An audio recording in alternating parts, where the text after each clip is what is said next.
Olá pessoal, tudo bem? Hoje vamos comentar brevemente o alcance subjetivo da imunidade recíproca, exatamente para a gente tocar naquele assunto chamado de autarquização da estatal. Então, para isso, eu proponho o seguinte: primeiro a gente olha para a Constituição, depois para a jurisprudência e aí então a gente se posiciona a respeito, ok?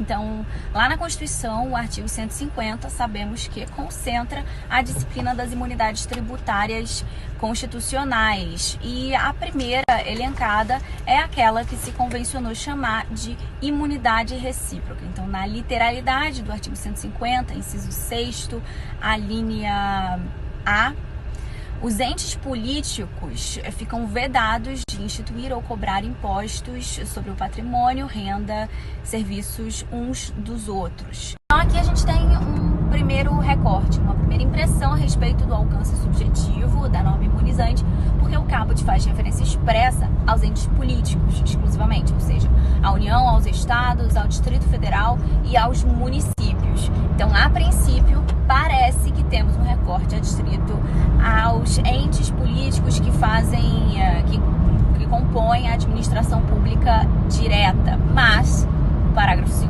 complementa essa norma dizendo que a imunidade se estende também ao patrimônio, à renda e aos serviços das autarquias e fundações instituídas pelo poder público, desde que relacionadas, vinculadas ou decorrentes das suas atividades essenciais. Vamos lembrar do seguinte: de onde surgem essas pessoas jurídicas? A que propósito? Descentralização, primado da técnica, eficiência. Essas são as ideias fundamentais. E essas pessoas jurídicas possuem regimes jurídicos distintos. Uma autarquia serve a esse propósito de descentralização, mas não deixa de ser uma pessoa jurídica de direito público.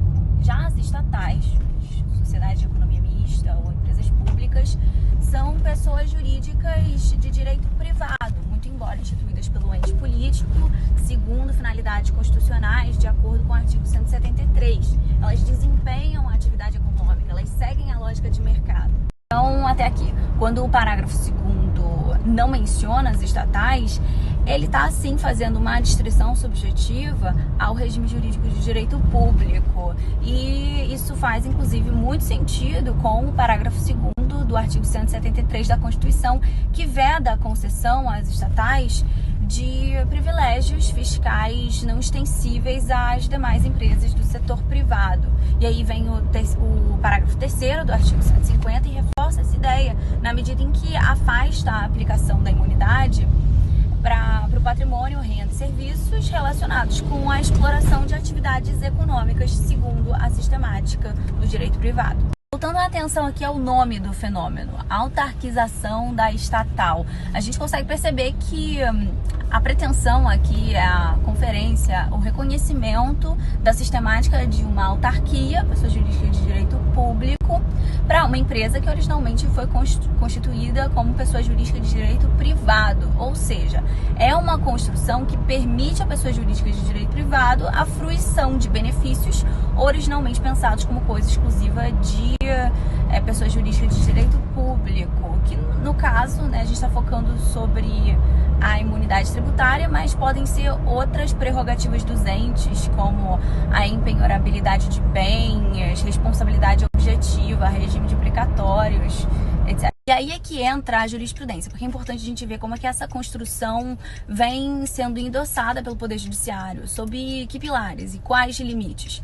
O exemplo mais popular, não sem razão, são os casos envolvendo os Correios, que é estatal, empresa pública, mas tem conseguido no Supremo respaldo para fruir dessas prerrogativas.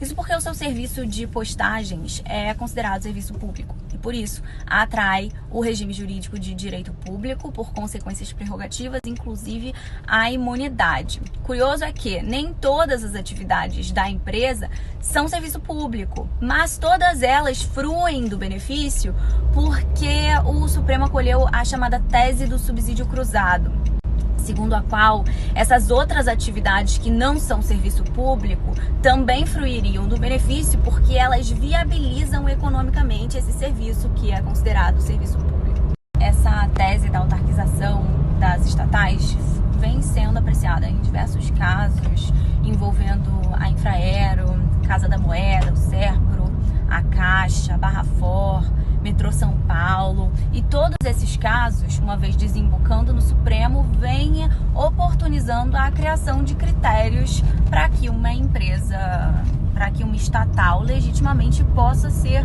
autarquizada. E um voto importante nesse sentido foi o do então ministro Joaquim Barbosa, no caso da Codesp.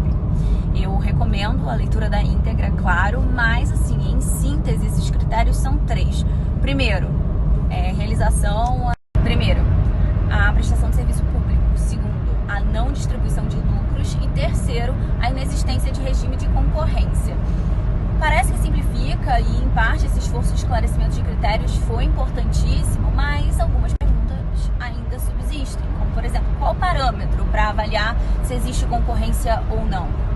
Se um determinado serviço é serviço público, será que tamanha ampliação do benefício não pode causar distorções, privilégios injustificados?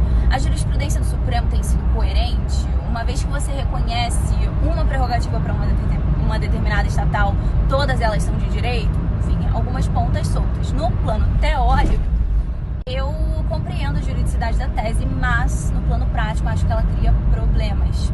E você, o que você acha? Conta aqui pra gente.